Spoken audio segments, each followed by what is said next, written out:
62 in? Okay. Okay, if number 62 is here, wants to make themselves come on down, we'll work them in. Until then, sir.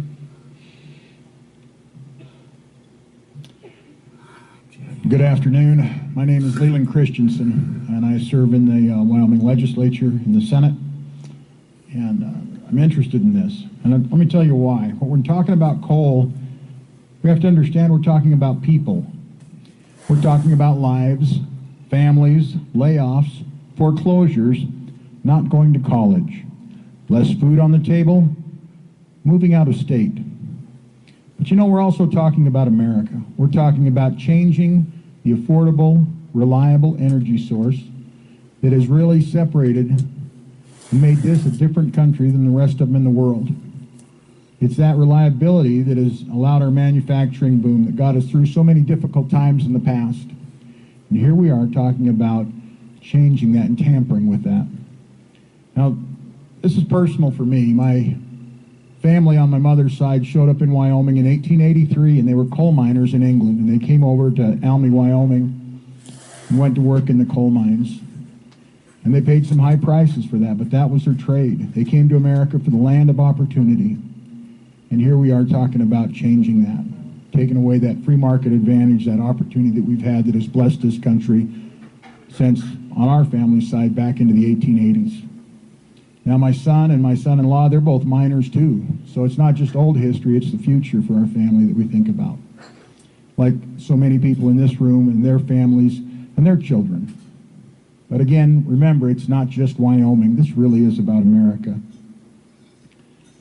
You know, personally, I know what it's like to have an industry wiped out by federal regulation. I was a logger back in the 70s and 80s, and I saw what happened when the federal government got in the middle of logging regulation and all of a sudden crushed the industry. And now some of those forests that were logged are the healthiest forests we see compared to the land that was left. It wasn't worked.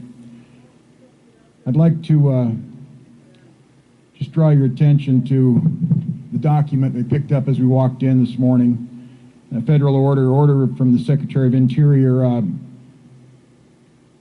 3338, and that subject, I like that subject, discretionary programmatic environmental impact statement to modernize the federal coal program.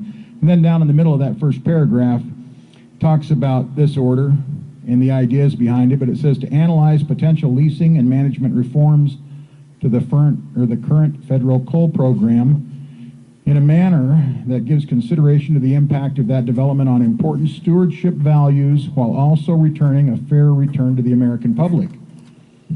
It seems like we're missing a very important part of this, and that is, what's the impact on the American public? What's the impact on America?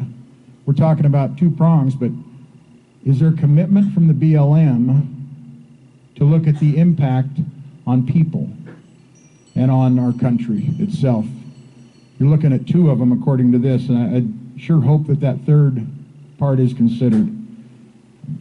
You know, we know that Wyoming, which relies on coal, a lot of our electricity, as is the nation's, comes from Wyoming.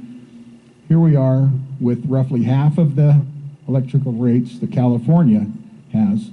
You see other countries around the world that are now starting to abandon the wind and solar because they had left coal, and they found out their electrical rates increased from triple to doubling, or doubling to tripling. Since when does America need to repeat the mistakes of other countries? We can do better than that. Thank you.